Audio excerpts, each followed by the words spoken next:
Well, thank you, Miriam, for that lovely introduction. And tell you, I'm so excited to be sharing these ideas and thoughts with you over the next couple of hours. And thank you to all of you.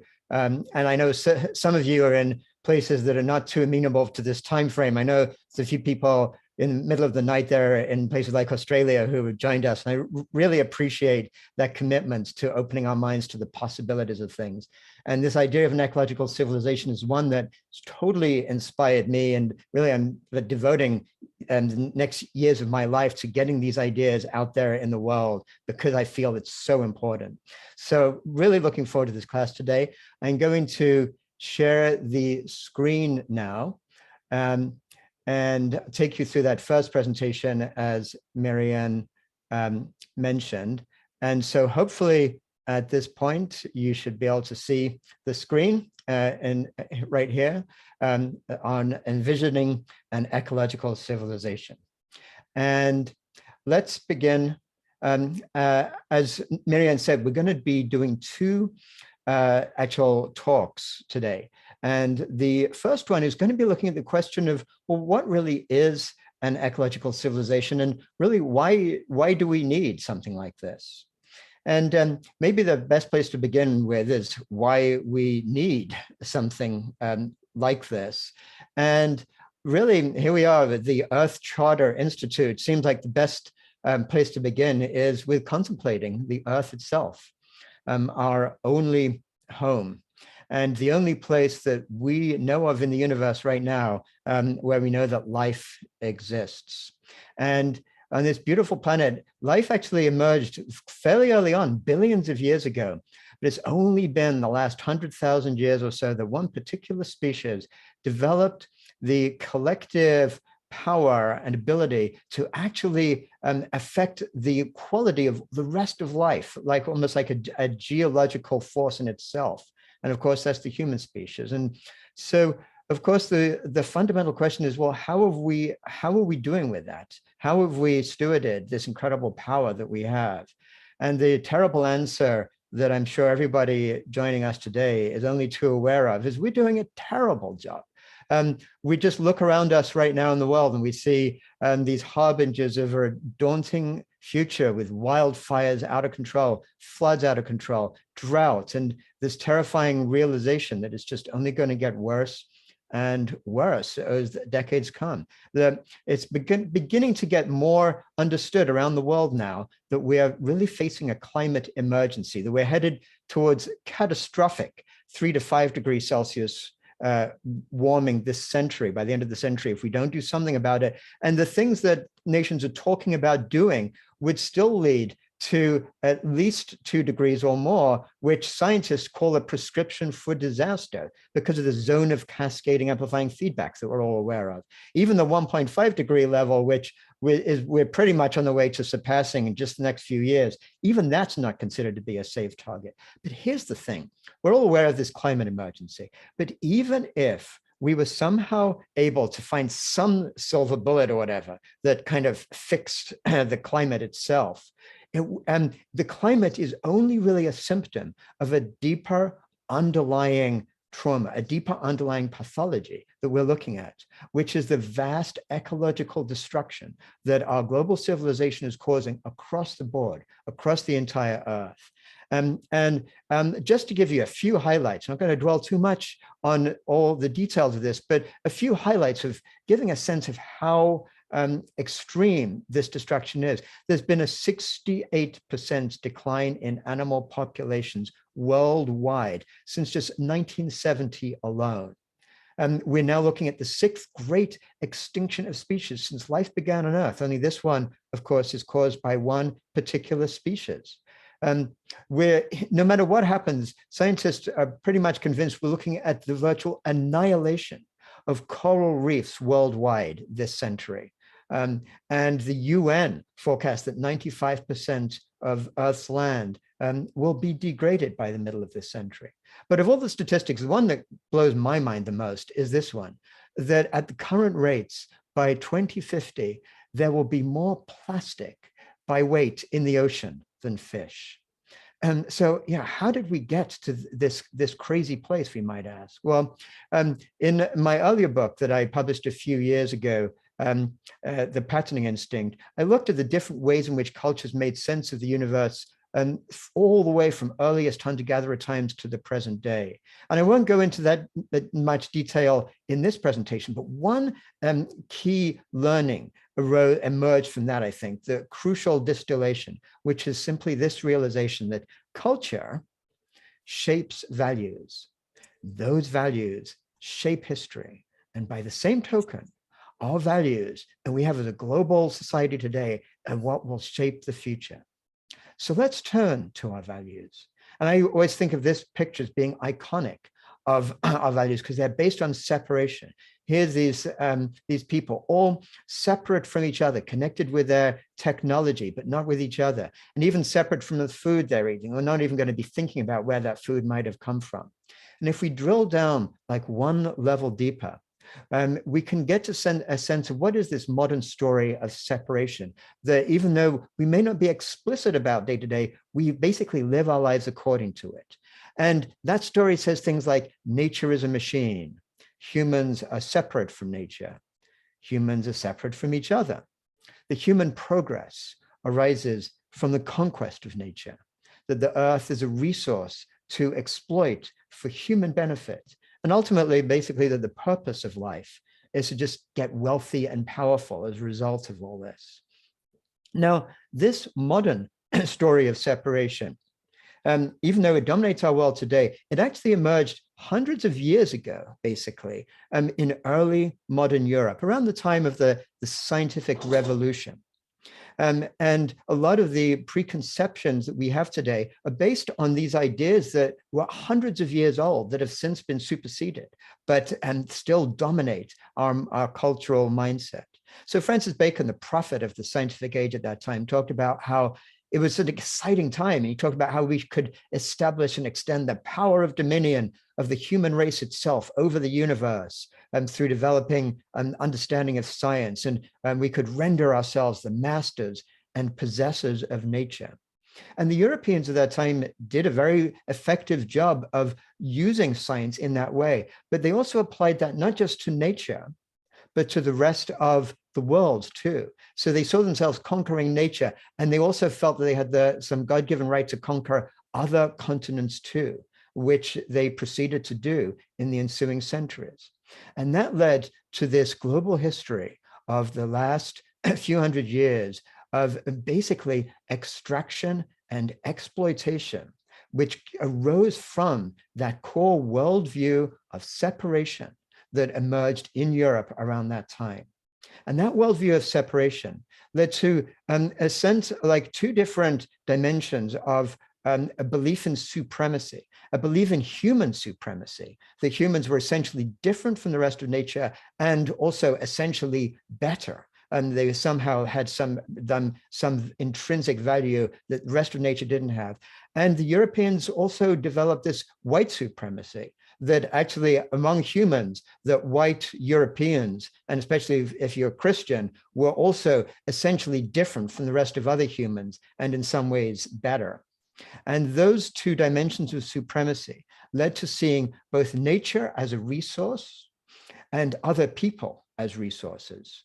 So when they turned to nature, they just looked at how they could extract from nature. And when they looked at other people, they looked at how they could exploit them to the maximum. And we see this kind of mindset all the way back to when Columbus first arrived in what they thought was the New World.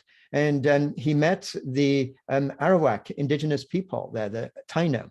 And he was amazed by how disingenuous they were. And he wrote in his journal that he sent back to the King and Queen of Spain, he said, of anything they have, if you ask them for it, they never say no. They invite the person to share it and show as much love as if they were giving their hearts. And then just a moment or two later in his journal, he goes, they would make fine servants should your majesties command it. All the inhabitants could be taken away to Castile or made slaves on the island. With 50 men, he said, we could subjugate them all and make them do whatever we want. And this was not just Columbus, of course. He was just speaking for that mindset of the culture that led to these grotesque like experiences over the ensuing centuries, the genocide of indigenous people in North and South America, wiping out about 99% of the population. In just one place alone, the Potosi silver mine in South America, over 8 million deaths happened over the generations of people enslaved and forced to work in those mines until they died. 12 million Africans enslaved and transported to the Americas, where they were forced to work in chattel slavery on the sugar, tobacco, indigo, and cotton plantations. And it wasn't just the so-called New World, but the Europeans extended that extraction and exploitation to essentially the entire world, most of it colonized by them, the rest of it under their sphere of influence. And that is the heritage over those centuries that led to the modern system of global capitalism, which basically just has taken that to this dimension where now, if you look at the world itself, at the economies of the world, 69 of the world's 100 largest economies are not countries, but actually these transnational corporations that are driven by their market needs. And they're driven by the requirement that capitalism puts on them to perpetually grow. And we need to recognize that capitalism itself, the system that dominates the world with these corporations, is based on this requirement of perpetual growth. When companies are valued in the stock market, it's based on what's known as the price to earnings ratio. So we're looking at the earnings that they might have right now, but looking at the ratio of how much more a multiple that will be based on their expected growth rate is how those stock markets work. So what we learn from that is a company might earn a certain amount one particular year, but their value is a multiple of that. And it's based on the presumptions of shareholders that they'll keep growing and growing. So if they reduce their growth rate, that current earnings crashes. And meanwhile, those billionaires who are enjoying all those super luxury yachts, or whatever, are actually enjoying that material wealth based not on what they're earning right now, but expectations for continued growth in the future. That's the requirement. So it's a system designed beautifully to mint billionaires, which has led to the greatest inequality in history, where the wealthiest couple of dozen of those billionaires own as much wealth as half the world's population, 4 billion people. And that's what leads to this extractive directive of capitalism, of our current civilization, with these overriding requirements to monetize everything as fast as possible, to turn humans basically into consumer zombies, where we're just manipulated to increase those profits for the companies, and to exploit every available resource on the earth, which I feel is really beautifully put together by this picture by Australian theorist Andrew Gaines, where he shows this machine which sucks up natural resources and global cheap labor, puts out pollution, environmental destruction, and consumer junk, and just moves at a faster and faster rate.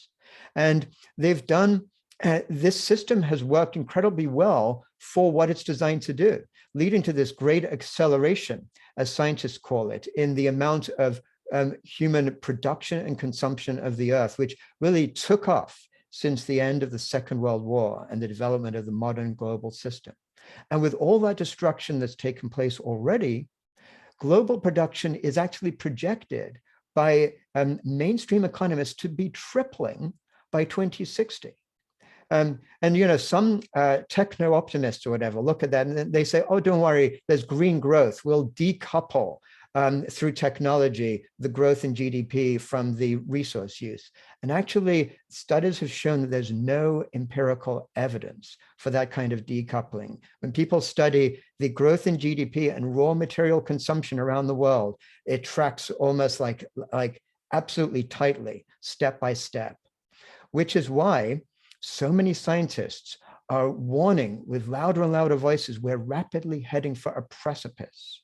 Johan Rockström and his team of scientists in Europe developed a model they looked of planetary boundaries, where they identified 9 boundaries which defined humanity's safe operating space on the Earth. The terrifying news is that we've already blown through at least 5 of those boundaries. And so scientists are calling out things like soon it'll be too late to shift course away from our failing trajectory. These are conservative, established scientists. These are people who have studied this and are trying to let the world know there is a very big risk. They say we will end our civilization. And ex-UN Secretary General Ban Ki-moon called it a global suicide pact. So we can ask ourselves, well, is our civilization headed for collapse? Well, we don't know about that. What we do know is that this century, we are experiencing probably one of the few great transformations in the human experience since humans first evolved on Earth. From nomadic hunter-gatherers to agriculture about 10,000 years ago was one transformation. The scientific revolution, another one a few hundred years ago. We're experiencing that today, but none of us really knows where it's going to go. Yes, it could lead to collapse. It could also lead to what maybe some of the global elite are expecting, which is what you might think of as a techno split, where the elite get to develop their own genetically enhanced, neurally connected ways of exploring what it might mean to be humans, while the rest of humanity basically is left to deal with this collapse. In many ways, this is even more of a morally egregious path than total collapse. But the question is, can we redirect humanity to move towards a period, instead of those horrendous scenarios, one of sustainable flourishing? So that's the question. Can we actually shift towards something fundamentally different, which is what we'll be exploring now, an ecological civilization? But to make that shift basically requires changing what we might think of as the fundamental operating system of our entire society. We have to shift not just a few technical or superficial things, we have to shift the fundamental way in which our entire system works from that extractive, exploitative capitalism to one that's based on an affirmation of life. If we go back to that modern story of separation that we were looking at earlier, that nature is a machine, humans are separate from nature, separate from each other, etc. Well, it turns out those are based on ideas from hundreds of years ago. Modern science has recognized now that every one of those ideas of that modern worldview is actually false. So in my book, The Web of Meaning, I explore this in detail. Right now, I'm just going to touch on a couple of highlights of that, and that lead us to this notion of an ecological civilization. So one thing, for example, we now know for sure that animals and the rest of nature is most definitely not machines. We know that elephants, communicate with each other over hundreds of miles through infrasound. They perform ceremonies over dead family members. We know that dolphins and whales talk to each other in local dialects. They call each other by name, and they're even known to gossip about those who are temporarily absent. Wolves show deep family commitment, and the males will help raise the young till they reach maturity. And even going beyond mammals, plants themselves, we now understand, have a networked intelligence, a distributed intelligence with up to 20 different senses. We now know from science that plants act intentionally and purposefully. They learn, they have memories, they communicate with each other, and they'll even allocate resources as a community through what biologist Suzanne Simard, who studied this, calls the wood wide web, the mycorrhizal fungal network underground that the roots connect with. So nature is definitely not a machine, nor is it selfish. When scientists have looked at the evolution of the complexity of life since it first began, there's only been a few major transitions as life evolved to this beautiful, rich abundance we see today. And here's the thing, every one of those major steps in life's evolution came about not through species learning how to outcompete or being more selfish, but actually through increases in cooperation between different species, learning to share their particular specialized skills with others. In fact, life evolved through cooperation. In the words of systems biologist Lynn Margulis, life did not take over the world by combat, but by networking.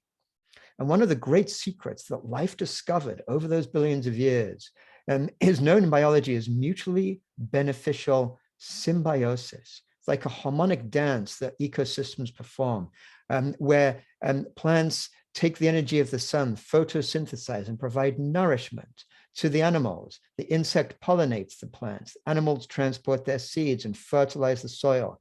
The fungus regenerates the waste. And as we just saw earlier, those mycorrhizal networks transport nutrients for the plants throughout the ecosystem.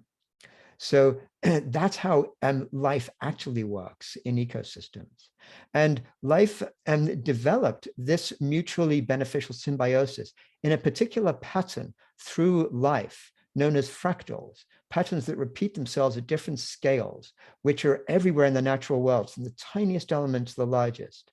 And we see fractals all around us, things like coastlines and leaves and lightning, lungs, and neurons.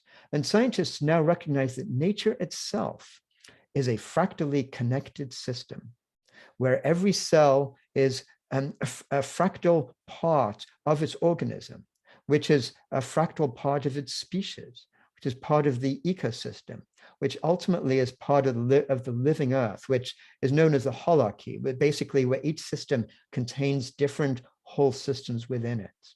And humans are not separate from that. In fact, humans are part of this fractally connected system.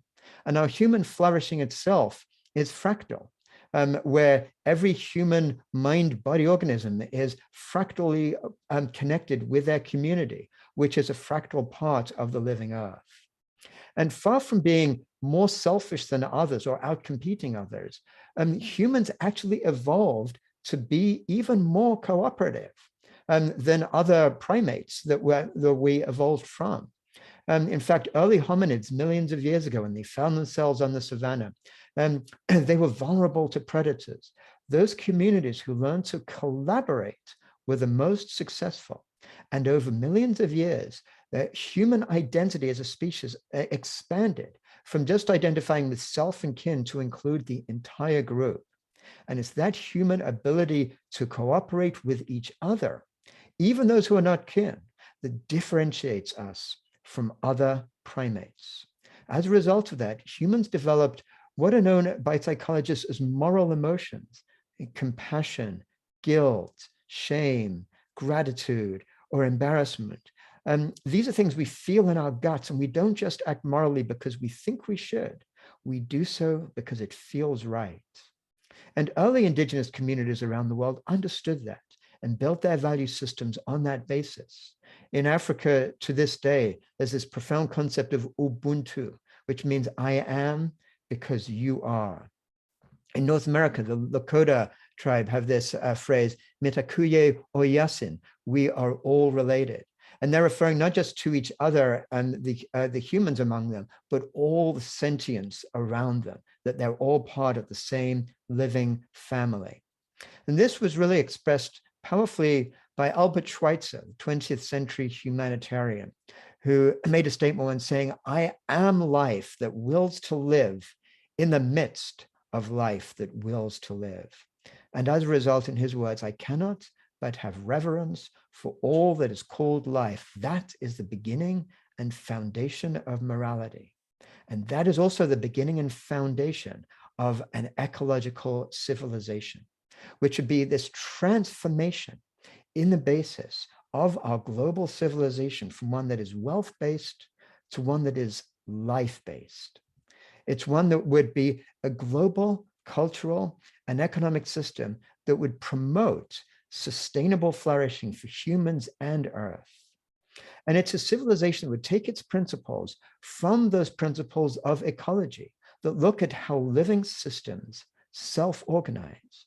Because ecosystems, when left alone from human activity, can remain resilient for millions of years through all kinds of perturbations because of the principles that they evolved from. So the objective of an ecological civilization, the overriding objective, would be to create the conditions for all humans to flourish as part of a thriving, living Earth. And this vision of an ecological civilization doesn't just belong to a small group of people. It wasn't just something that some group somewhere came up with. It's actually an emerging vision from diverse sources all around the world. From indigenous sources, we see concepts like buen vivir, sumac kosai, or Ubuntu. From permaculture principles, we see that from communities like transition towns, the theory of the commons, the degrowth movement, agroecology. We see spiritual traditions like deep ecology, engaged Buddhism, and traditional Chinese principles. And we see all these different political movements, whether it's ecological economics, the anti-globalization movement, racial justice, LGBTQ rights. All these are moving together in the same direction towards this ecological civilization vision. And for all the diversity, all these different groups, ultimately, they share the same story, that we are all interconnected in the web of life. So let's turn now, as I move towards the closing this first presentation, to the core principles of an ecological civilization. And we're going to look at these principles, each of them emerging from what leads ecosystems themselves to be healthy over millions of years, and begin to just touch into how that might relate to human society. So for example, that notion of mutually beneficial symbiosis, where each party gains from a reciprocal relationship, that translates for human society into concepts like fairness, justice, equity, and leading to this foundational concept of individual dignity for every person in the society. That notion of holarchy that we looked at, where each different part of a system is part of the greater whole, and leads to this recognition that the health of the whole system requires the flourishing of each part. And the term for that I use in the book, and we'll come back to, the term for that is fractal flourishing. Then there's the principle of diversity, the recognition that a system's health depends on both differentiation and integration, that an ecosystem has all these multiple different species, all different from each other, but they're also integrated in what they do as part of a bigger system. And in human society, what that really relates to is this recognition of the inherent right of each person and community to participate in cultural, political, and economic power. Then ecosystems enjoy balance, where every part of that system has evolved to be in a harmonious relationship with the entire system. If we apply that to our global system now, that would lead to things like a steady state economy with equitable distribution of wealth and power.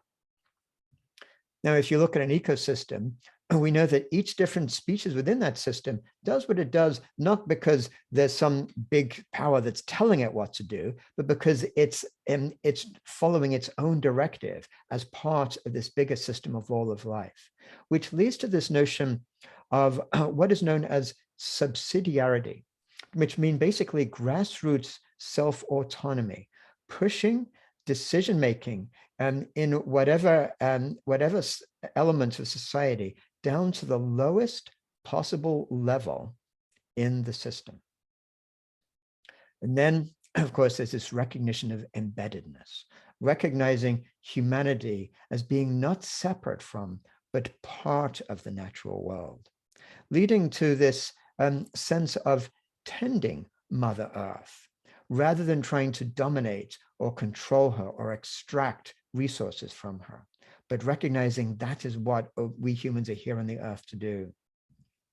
And then finally, there's this principle of regeneration, basically this sense of sustainable flourishing into the long-term future, which was probably best expressed by this part of the Constitution of the Iroquois Confederacy in North America here, which goes like this: in our every deliberation, we must consider the impact of our decisions on the next 7 generations. So these are some of the core principles of an ecological civilization. I'm going to take a pause right now. We're going to have a few minutes of a Q&A in the plenary and then go into breakout groups. And just to give you a sense of where we're going from this, as we go into the second hour of this masterclass, we're going to be looking at what those principles actually would mean in practice, so we can really get a tangible sense of what an ecological civilization would actually feel like and what actually be like. And we're going to end my presentation, my second one, with looking at this equally practical question of, well, that being the case, how do we get to there where we are now? So that's where we're going to be headed. I'm going to leave you with these two questions that after we've done a little bit of a Q&A, we'll be able to explore in breakout rooms together. And the questions are this: what does an ecological civilization mean to you? Like, what does this idea inspire in your imagination?